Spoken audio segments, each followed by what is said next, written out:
New Galaxy Broadcasting proudly presents Integrative Hermetic Health with Hugo Rodier, MD. In this program, we explore a powerful new paradigm for health from the standpoint of integrative medicine. In his practice, Dr. Rodier integrates the ancient Hermetic art and the enduring role of food as medicine with modern nutrition, but also allowing for the wide range of important health practices, including truly valuable medical discoveries, chiropractic, acupuncture, homeopathic, and herbal medicine. In this program, Hugo Rodier, an expert in intestinal health and nutrition, will help the audience discover an approach that focuses on actual cures, not the masking of the elegant simplicity of many health solutions for the sake of profit.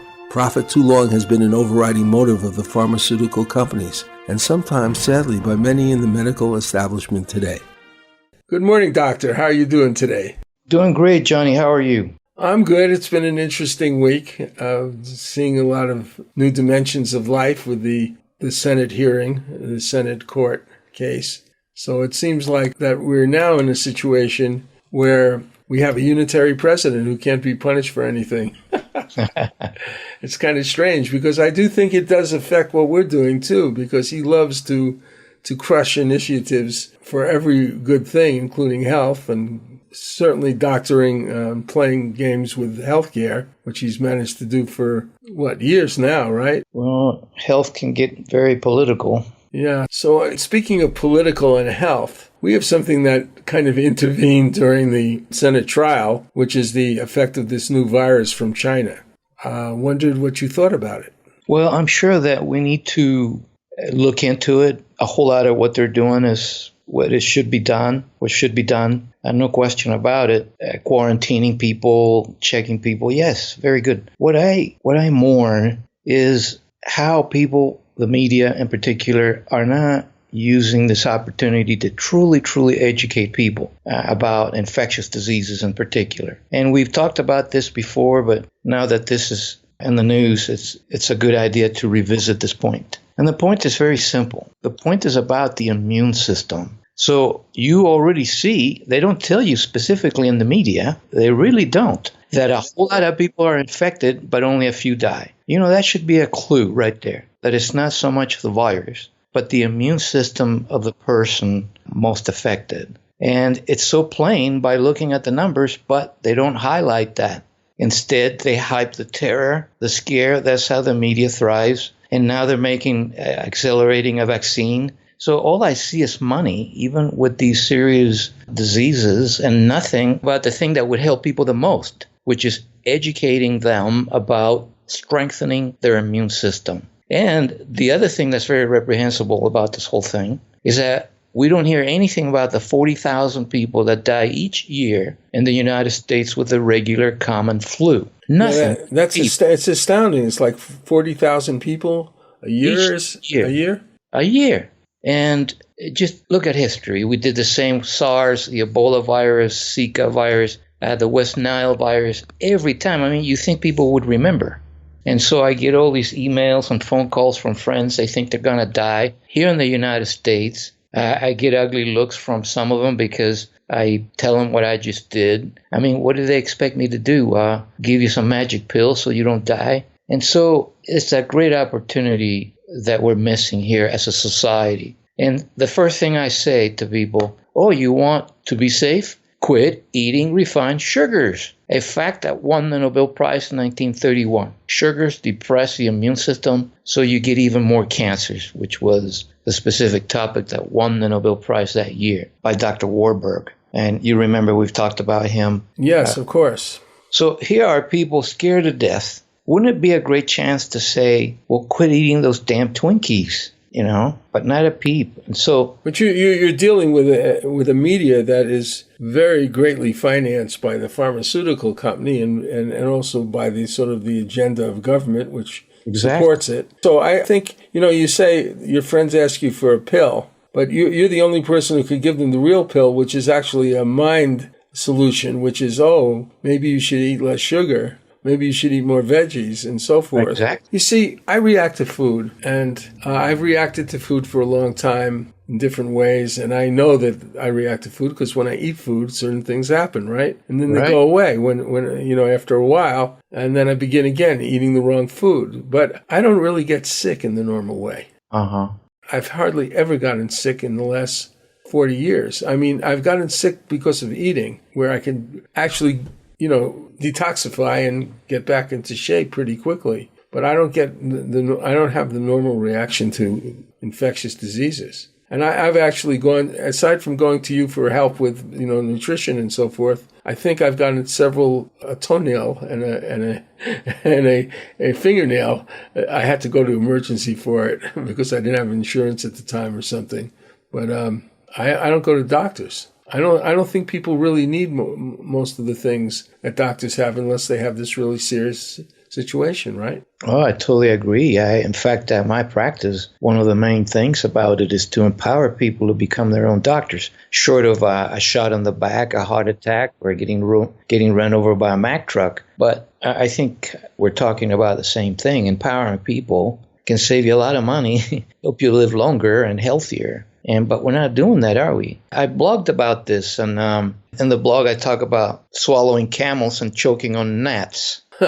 Right. Which is what is going on here. Also, in that same blog about the coronavirus, I put in an article from the JAMA, which basically covers this point in a more general way, which is we often sensationalize things that are not that important or might be important at the price of a whole lot of other things that should be getting more attention, such as the common flu killing 40,000 people, obesity, depression, suicides. But no, we get breaking news every day for a week. And, I can understand that. I mean, if we talked about obesity and suicides all the time, people would quit listening. I get that too. There's got to be a balance somewhere. Well, we'd have to change our culture, I think. I mean, our culture supports it because the people support it, because they buy it, and because the government promotes the pharmaceutical and business. I mean, we're being charged, twice as much than most developed countries for pharmaceuticals? Only happens because the government let it happen. It could have been controlled, but it wasn't controlled. And so people who take Medicare and really need that help are being charged phenomenal prices because Medicare can't negotiate with the government. Right. So we have a democracy of lobbyists. They are free to go and say whatever they want. We don't have that freedom. So companies hire lobbyists to promote their agenda. And what about common people? No, we're left out in the cold. I got to tell you a secret. Well, not so much a secret, but part of the reason I retired, because I just got tired of talking about these things, and most people don't listen. Our audience is very selected, and I'm glad of that. I think most of them understand this kind of thinking. But when 9 out of 10 people look at you weird because you tell them to change their diet, I'm just ready to quit and start my own little practice and attract that 10% that's ready to hear and willing to pay a little more out of pocket because I don't take insurance. And I should have done this a long time ago. Of course, I don't make that much money. Right? I only see a handful of people each day, but I'm having an impact on those people. Yeah. I'm just reading a terrific book, The 8 Laws of Changes. I'd have to look it up after the break. But, the first part of the book is kind of boring. Be nice to people, those sort of things. But the last half was incredible. But one of the points about changes is that you want to do it at the micro level, at the micro, not the macro level. And I was glad to read it.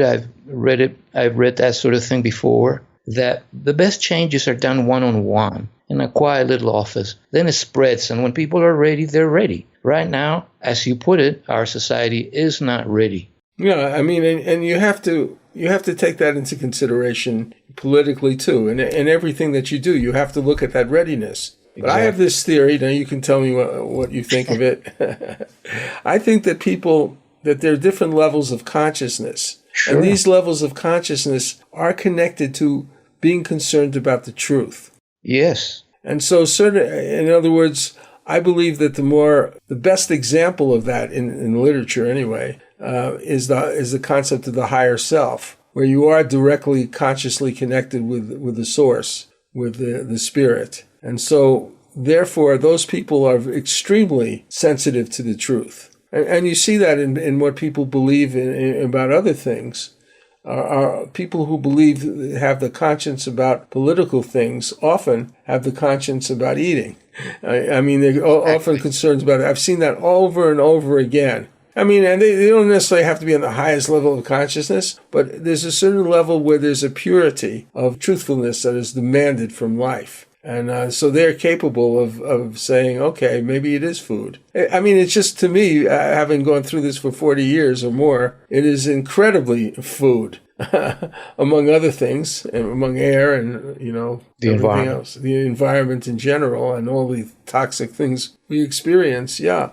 I think I would like to read, to summarize this a little bit from your blog. Can I? Sure. Some people may fall prey to these bugs, but they were presented to the public as if the sky was falling. The media and the medical establishment would like you to believe that they are well informed, yes, but they never mention that those rare cases involve very sick people with poor immune systems. There's a downside to this Chicken Little approach: erosion of public trust. This is particularly harmful when the same institutions shortchange major health problems, their roots, and common sense solutions. And you say, take, for instance, our addiction to refined sugars, which we just discussed. I remember Marion Williamson said, we don't have a healthcare system, we have a sick care system. Exactly. I wholeheartedly agree with you. Yes, a higher level of consciousness will be more concerned with health, family, truth. Yes, absolutely. After the break, maybe we can go a little bit more into the book you read, The 8 Laws of Changes.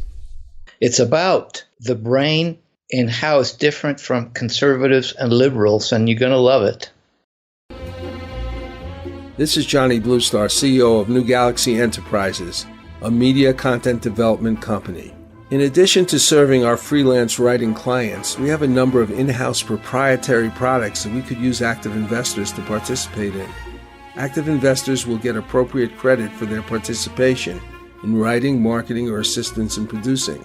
These projects are screenplays, TV pilots, and books, some susceptible for further in-house development as film and novel franchises or standalone film, novel, or television series. Many are in various stages of completion, but there are some in an idea stage. Money invested in these projects are for content development and marketing the screenplay, novel, or pilot to appropriate industry venues, including literary or talent agencies, production companies, television, and movie studios. To learn more about New Galaxy, see samples of our work, or talk to us about your project, please go to www.newgalaxyenterprises.com and fill out the contact form. It is the 15th century. El Tesoro de Cielo, a Spanish treasure ship, sends a scouting expedition to a strange island. Golden statues surrounding them prove the enormity of their find. Suddenly, hordes of ghoulish creatures with scaly green flesh and skeletal wings descend upon them from the sky. What do you think of this, Rufio? These creatures are fragile, Captain. We can take them with our swords. They seem supernatural. Who knows what powers they possess? Fallen angels, weakened by their treason. By God, are you saying they're Nephilim, the devil's host? I'm saying, whatever they are, we can take them. Do any of you cowards dare join me?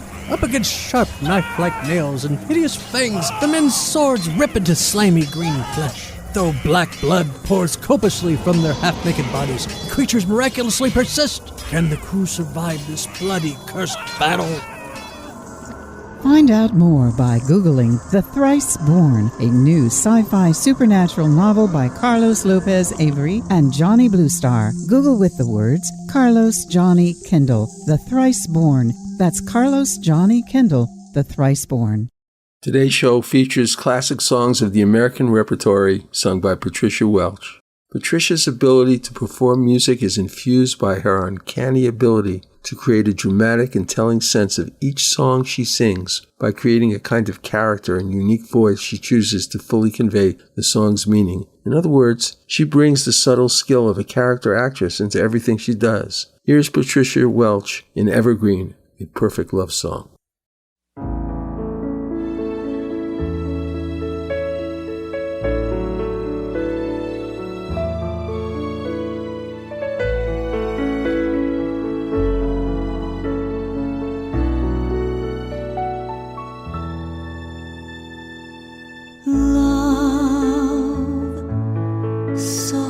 is an easy chair. Love, fresh as the morning air. One love that is shared by two. I have found with you. Like a rose under the April snow, I was always certain love would grow. Love, ageless and evergreen, seldom seen by two. You and I will make each night a first. Every day a beginning. Spirits rise and their dance is unrehearsed. They warm and excite us, 'cause we have the brightest love. Two lights that shine as one. Morning glory and the midnight sun. Time, we've learned to sail above. Time won't change the meaning of one love, ageless and ever.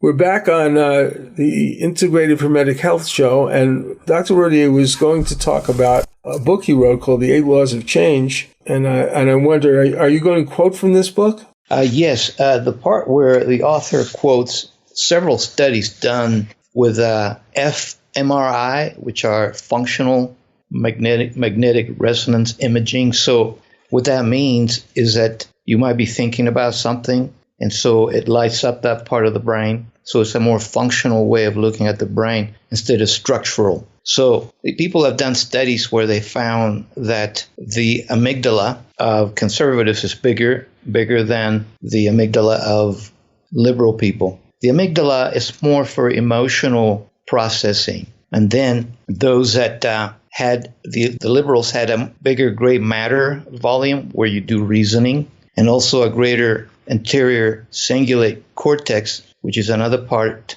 of the surface of the brain, which are believed to have more to do with reasoning, courage, and optimism. And so huge implications about this study. How do you interpret that, Johnny? Well, I'd like to go back to the idea of what is a liberal and what is a conservative. And that kind of concept has been a little bit distorted, I think, recently, because I'll just go into this. I think that liberal would be somebody that would be more compassionate about other people and other situations, politically and in every other way. And a conservative would be more selfish. They want their rights, and they would think to an extent that they're part of an elite. Yes, I agree with that. Also, liberal, the true definition of liberal, it's not that you veer to the left all the time, but that you're free to think, because sometimes you might want to do things on the right, like proficiency, like being fiscally responsible. I mean, who's against that? And so, yeah, there are many definitions, but these brain studies, what came first, the chicken or the egg? It could be that they absorbed these attitudes from, or developed them in early life, or got them from their parents. It may not be an instantaneously genetic thing that they have when they're born. It's the studies don't make it clear, but the results are the same, meaning exactly what you said, that we find more reasoning. Take, for instance, my brother. He's poor. He doesn't have a pot to piss in, yet he's a Republican. What are you doing? I mean, you're voting for a party that loves rich people. It's all about rich people. They don't give a hoot about poor people like you, yet you vote Republican every time. So he and people like him are identifying with those wealthy people, and they're also identifying with the message of the American dream that these people claim is embodied in their policies, which is completely false. And also religion. You throw in religion, so it explains it a little more, too. Religion that has been programmed to support the state. Exactly. Anyway, I found those studies on the brain very compelling. Yeah, that's very interesting. Getting back to the next article here. And this is also a matter of, I think, mindset. I think it's very interesting. We're talking about malnourished doctors. Okay. Basically, doctors are not really promoting, not all of doctors, but I think, don't you agree, the majority of doctors are still promoting the pharmaceutical agenda for health? Oh, absolutely. They don't know what else to do but prescribe a drug. If somebody has a problem, most doctors, they reach for the prescription pad and everything else is atrophied. So we were saying that we want to change, we would like the culture to express itself in terms of how to deal with the immune system rather than, necessarily having to vaccinate or certainly take certain kinds of prescription drugs, right? Right. Remember you were saying about in this book about the laws of changes that you have to change on a micro level, one to one. Well, who does it more than anyone else with health than their doctor? And if he's the ultimate authority, isn't he the propaganda machine for the prescription drug agenda? Isn't he the one who's making it really clear that you should be taking these pills? Well, yeah. See, the reason the pharmaceuticals get away with their exorbitant profits is because they claim they have to do research. And so a big chunk of their budget is research. And then they pass it on to the consumer. But if you look at this research budget allocation of each pharmaceutical, most of that money is not to pay some researcher in some lab, but to market the drug to doctors with trips to other countries, to dining and wining every evening in town, to going to jazz games and other junkets like that. And so that's how they influence people. In fact, CME, continuing medical education activities, are often sponsored by pharmaceuticals, if not all the time. And so on your way in, there's all these tables full of pharmaceuticals, and you're encouraged to visit the tables because they're paying for the conference and for the speakers and all that. So you do the math. It's incredible. What a waste of money. I mean, it's negative money. It's not helping their health. It's actually undermining it. Right. That's why I just can't go to those meetings anymore. The energy is so low. And the older I get, the more sensitive I am to those energy levels and meetings and people. And it's not that I'm being an elitist. No, I'll hang out with people and try to pass on my energy. How are you? And shake their hand and all that. But I can't wait to get out of there. I need to be surrounded by better energy. Yeah, like we're talking about consciousness and truth. Exactly. Well, I want to just read a sentence or two here from this Nutrition Education Fit for Modern Health Systems from Lancet. Despite the prevalence of nutritional issues such as undernutrition, overnutrition, and nutritional needs in chronic diseases, and despite recent shifts by health systems towards preventive health care, nutrition education for doctors still trails behind the need of patients. And I want to make a comparison because I'm involved in looking at various alternative energy projects. And I've been speaking to a few people who are experts. And what they basically say, oh yeah, Exxon and other countries, they've gone ahead and they have developed some alternative energy systems, and they actually sell them. But they're a distraction because there's so little of it. So in other words, it looks like it's really good that people are talking about nutrition information and how even about doctors getting nutrition.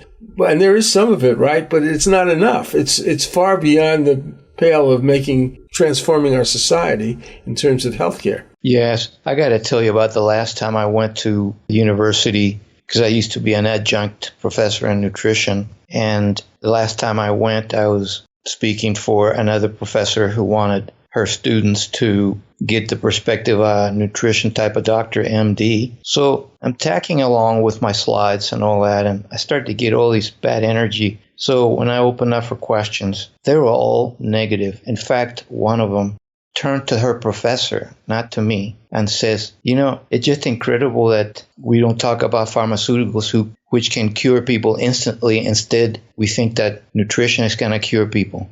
Oh, I didn't go back. I did not go back. I know, it's sad. Yeah. It's like you feel like your whole sort of moral mission in life is undercut by these people as a doctor, as a serious doctor. Well, I guess a doctor who wants to do the right thing, I guess that's what's driven me to find these things, because I just didn't feel right about being a vending machine. You push a button, a diagnosis, poof, here comes out the specific drug. A vending machine could do it. You don't need me. Well, it's sort of a shame here. But there's articles coming out saying that the teachers, nutrition teachers, are getting their marching orders from corporations. In fact, remember that article that came out like a month ago saying that it's okay to eat red meat? Okay, well, they tracked that, the researchers, and they were taking money from the red meat industry. Surprise, surprise. Well, that seems to be going on in multiple ways on every level, not just even in health and everything. Oh, I was going to say something about liberals. I finally remembered. I remember I was kind of quiet for a moment because I just couldn't. I forgot what I was going to say, but here it is. So you have Nancy Pelosi versus Trump, and at some point she even tears up the transcript of the speech. You remember that, right? There's another point where they actually bring in Guaido from Venezuela. And he's introduced as the president, the true president of Venezuela. He was actually appointed president by Donald Trump. And so everybody's clapping, including the Democrats. And Nancy Pelosi gets up and for one of the few times that I saw and starts to clap because we have been kind of destroying the economy and the possible life of the people in Venezuela so we can go in there and take their oil. That's my opinion. No, I agree. So you have a lot of good liberal thinking by the Democrats in many ways, but they don't cut to the heart of things. We call them liberals, but really they're for massive surveillance. They're for basically cutting out people who are against these endless wars. And they're for certain things that appeal to people more, that are kind of liberal, but they themselves do not really act liberal to me. Well, that's why I'm an independent. I'm not a Democrat or a Republican. I want to have the freedom to pick and choose and not get my ideology already thought out in a nice little package to the right or the left. Well, that's true, but there's also a caveat there to what they've done in many states, and I believe including Utah, is that you can't vote in primaries unless you're associated with one of these parties. I'm not sure. Is that true in Utah? Because I've only been here a while. No, you can vote Democratic in Utah. Yeah, for the primary. You can be an independent and vote. Okay, well, in some states you can't, which is, right. I think, completely disgraceful. Yeah. Yeah, I found that article that I was referring to where the meat industry paid off the researchers to discover that red meat now is okay for you. It's in the JAMA. I think it was last week, page 401. The title, Backlash Over Meat Dietary Recommendation Raises Questions About Corporate Ties to Nutrition Scientists. That's the title. And Yep, that's what's going on. Do we want to talk about the same thing going on with science involved with climate control? Regardless of what you think of anything else, it's been kind of shown that a lot of that science is just propaganda, whether it's true or not. It's being inspired by government and by corporate influence, right? Because we don't want to get rid of fossil fuels, do we? Well, I do, but I suppose they don't. So that's what I meant. Yeah. Yeah, you could get into that too. Okay, well, we're going to take another break and we'll be right back. My company, New Galaxy Enterprises, is a California corporation specializing in the creation of media and promotional content. We are focused on original, innovative projects that are good for humanity. These projects could be nonfiction books or novels, fictional screenplays or documentary content, websites and website content, commercial advertising content for print, audio, or video products on the internet, television, or radio, musical scores for advertising, television, or film, video, audio editing, etc. We want to promote products and projects that support the environment, encourage a healthy experience in living, developing, nurturing, and useful technology, and offering platforms for positive, socially constructive entertainment or informative, transformative media. Our experience in creating a variety of products like this is rather vast, and we offer client-based and collaborative products, as well as the opportunity of active investors to join us in the creation and promotion of proprietary products, some of which are in latter stages of development. For more information, go to www.newgalaxyenterprises.com. That's www.newgalaxyenterprises.com. If you're interested in talking to us, just fill out the contact sheet and we will get back with you.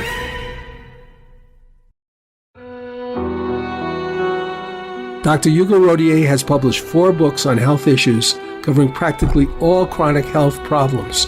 You may find them by accessing his website at hugorodier.com. That's HUGORODIER.com. Gut health is the most academic, while switching off chronic disease is the most patient-oriented, with simple recipes to implement his nutritional protocols. In this next song, derived from the musical Damn Yankees, Patricia Welch changes costumes from Evergreen, her last song in this program, and plays the manipulative and mercenary Lola, traits exemplified in Mr. Applegate, her boss, who is actually quite literally the devil. Lola is using her skills to influence a hapless middle-aged real estate dealer who has been transformed by Applegate into a champion baseball player. Here's Whatever Lola Wants.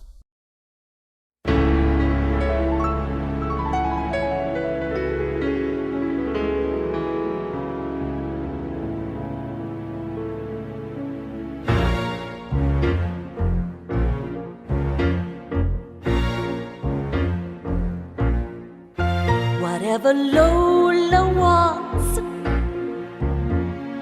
Lola gets. And little man, little Lola wants you. Make up your mind to have no regrets.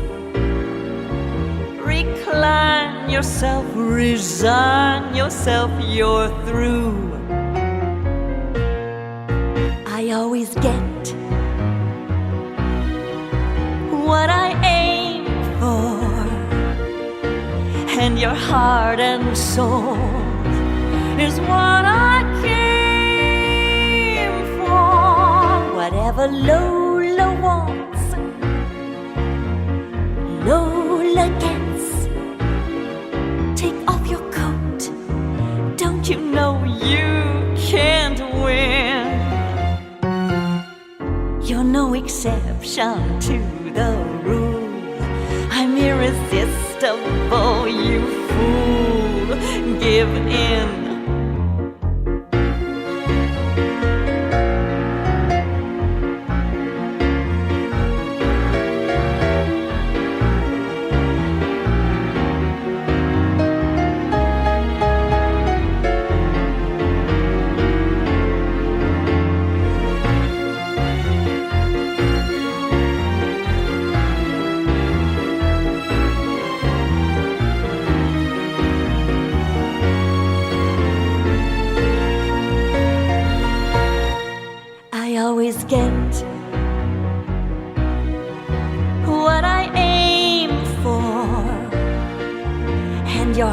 heart and soul is what I came for. Whatever Lola wants,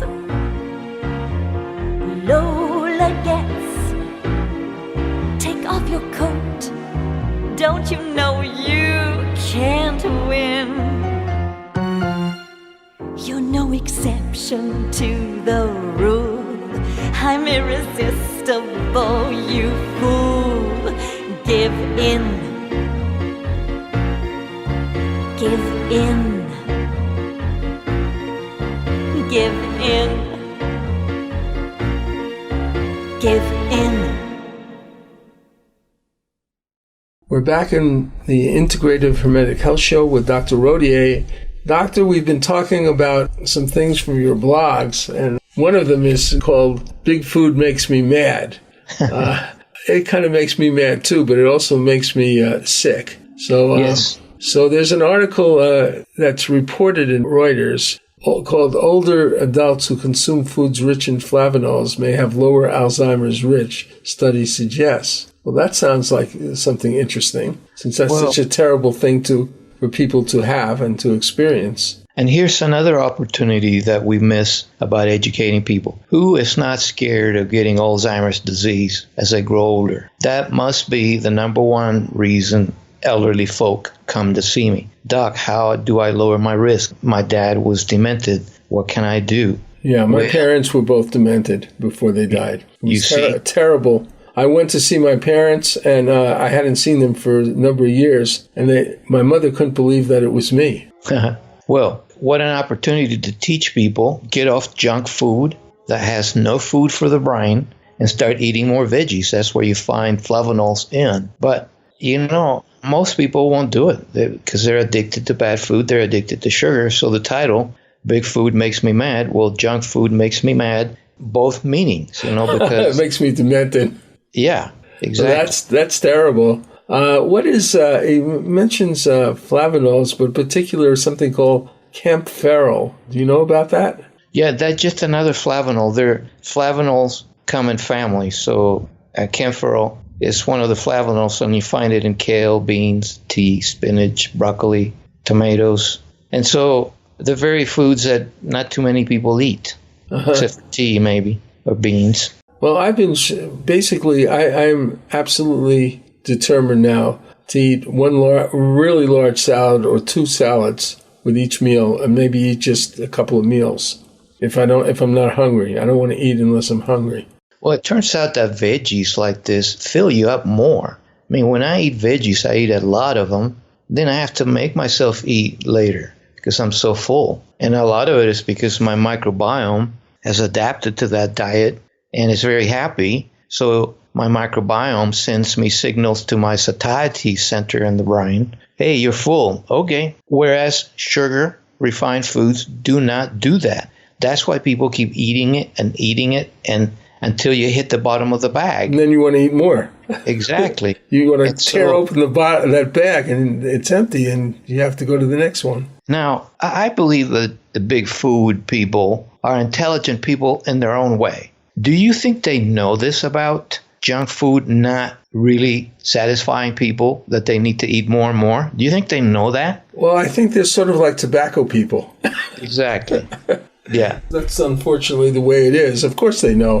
And they tailor their food. They create the food. Particularly egregious, although it's maybe depends on how you look at it, but the cereals that they support for children. I mean, they're actual poison. Terry the Tiger is not so good as he looks. Yeah, it's sort of a shame. What I found something that I'd like to see if you confirm. Fats don't really cause spiking, right? And I'm talking spiking of insulin compared to other. I mean, I don't think they really do at all. Is that correct? A little bit. No, anything you put in your body will have an insulin reaction. It's just that it's less with fats. Okay, but I also heard that fats do contain certain vitamins and so forth that might be very helpful. I'm not talking about necessarily animal fats, but including some, but particularly plant-based fats, like olive oil, say, or olives, or avocado. Avocados, nuts. Well, are there specific vitamins in those fats that aren't so prevalent elsewhere? No, you find most vitamins in vegetables. You do find vitamins in meat and fat as well, all of them pretty much, but not as much. But are there special, like in, say, olive oil or avocado, are there special vitamins as well?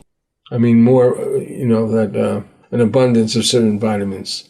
That you wouldn't find anywhere else? Well, not that you wouldn't find anywhere else, but you might not find them so concentrated like vitamin A or something. Well, avocados, for instance, are high in vitamin C, E, K, and B6, and riboflavin.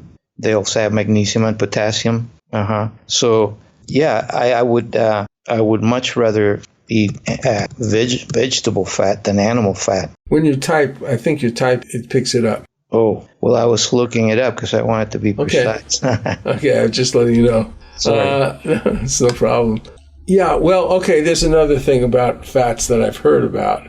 It says when you eat a meal and you have a certain amount of fat, I'm talking about good fat, you tend to not be as hungry. Is that possible? Well, yeah, if you eat real well, it's like I was saying. If you eat your veggies and a lot of fiber and micronutrients that are high in veggies and a plant-based food, your microbiome loves you and sends better signals to the brain. Absolutely. But I'm talking that focusing on making sure there's a certain amount of fat in each meal extra helps sort of satisfy you. Oh, yes, fat can be very filling as well. Yep. But again, if you're heading for the ketogenic diet, I got to tell you that it is a good diet to lose weight, but it's not sustainable. To stay on the ketogenic diet, I don't recommend it.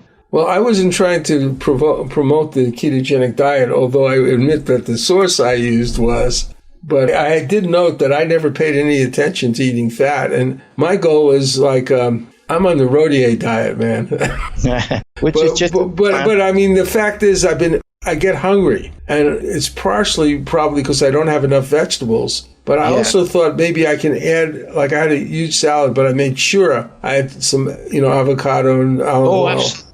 Oh, no. Eat avocados until they come out of your ears. and nuts.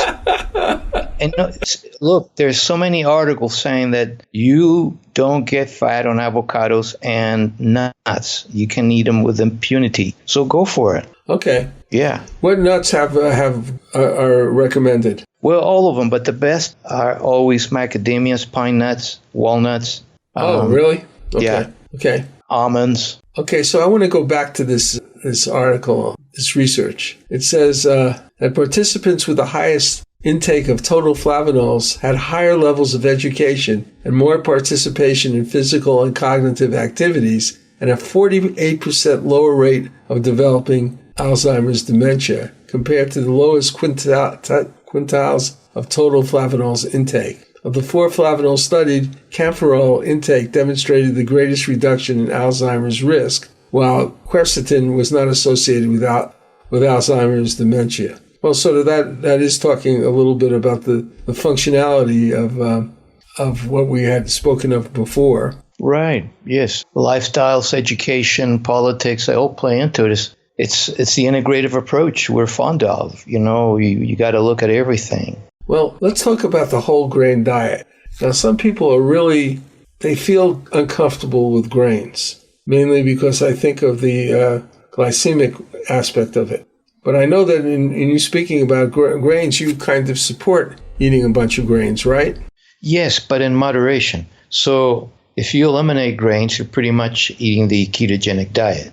And like I said, it's not sustainable because there are so many micronutrients in grains that you need, plus you need fiber. Of course, you got more fiber in veggies, but what I tell people, because of the glycemic index, and I'm glad you brought that up, and that's worth reviewing, all foods have sugar, okay, even fats. So, but we know that there's a gradation. So the ones that have the least sugar are lean meats, veggies, and nuts, and then fruit, then legumes, then whole grains. So I tell people to always fill up with lean meats, veggies, and nuts, and eat the fruits, the legumes, and the whole grains for fun and variety, which other people call 80-20, meaning 80% of the time eat lean meats, veggies, and nuts, and the other 20% of the time fruits, legumes, whole grains. To say 0 grains, it's just not sustainable nor fun. Grains are very social, all right? And not to eat grains, you'll be stuck in a corner munching on a carrot. Nobody will want to talk to you. This sounds like a bias, man. Like you're against carrots and you're for rice. No. What I'm talking about is being so fanatic and eliminating entire groups of food that you're not social. People, you won't eat with them, right? They won't eat with you. I should say that being vegetarian is the best. However, most vegetarians turn to grains and they eat a lot of sugar. So in my mind, that can be just as bad. So that's why I throw in a bit of a compromise, and that is, okay, eat lean meats, fish, turkey, chicken. And again, in moderation too. It's hard for people to be vegetarians in our society. And like I said, a whole lot of them turn to sugar because they feel so deprived, which invalidates the benefits of a vegetarian diet. So that's why I compromise a little with lean meats. Well, I find that I was an ovo-lacto vegetarian for 20 years, and I became eventually, I guess you'd say, pre-diabetic or diabetic. You see? And I remember, I think I may have mentioned this in a program, but I remember the last meal that I had was fried chicken before the 20 years. And when I got so sick, I had this desire after 20 years for fried chicken. and when I ate it, I actually felt better.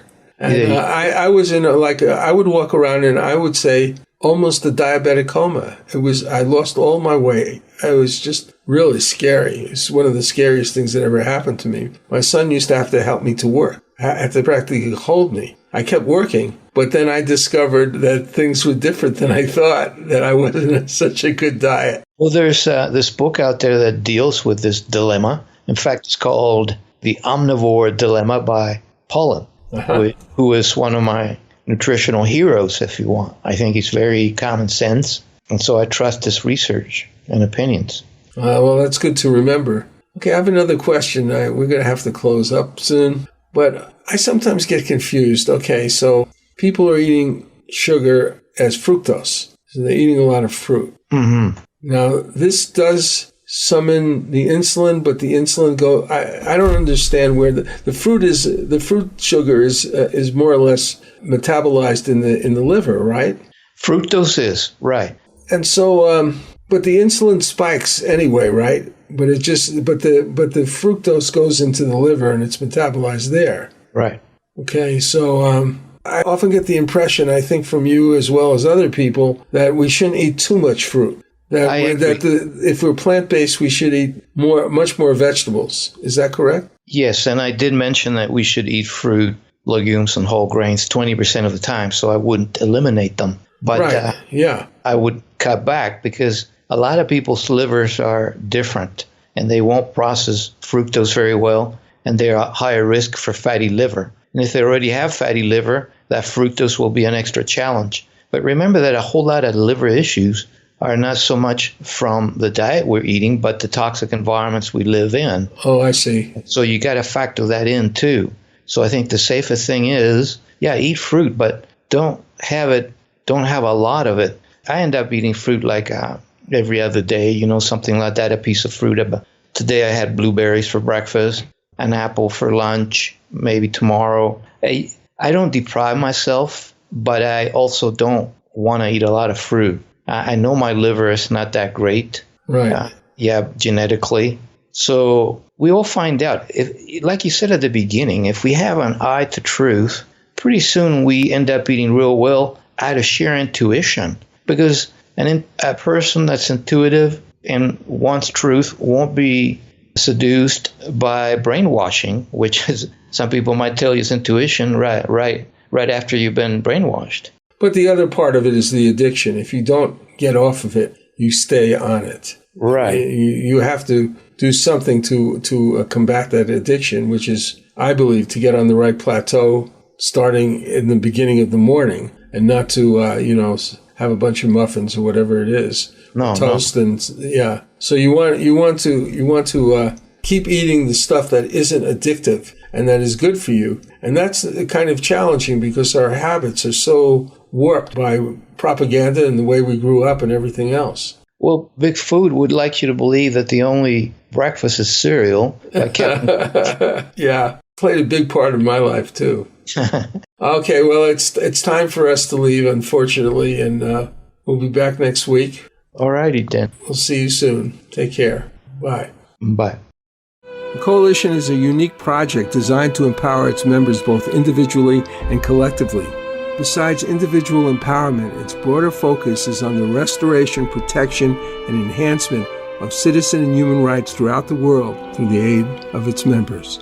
As this project is centered in the United States, our first task is to create a website and social network infrastructure to promote collective efforts to take back our rightful control as citizens over our government as designed by our founding fathers. Although we must begin with the social network restricted to United States citizens, the organization will also host a global dialogue for the discussion of human rights by citizens of democratic nations throughout the world. If you're interested, please check us out in the GoFundMe.com website, entering in the search field the Coalition for Planetary Empowerment. That is, go to GoFundMe.com and enter in the search field the Coalition for Planetary Empowerment. For more information about Dr. Rodier's practice, books, blogs, and newsletters, contact Hugo Rodier, MD, at www.hugorodier.com. That's HUGORODIER.com. We go out with Unchained Melody, a classic song performed dozens of times by different singers, but often remembered now for its appearance in the movie Ghost, starring Patrick Swayze, Demi Moore, and Whoopi Goldberg. That version of Unchained Melody was sung by the Righteous Brothers. Patricia Welch's version, as performed here, is exceptionally beautiful.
Wait for me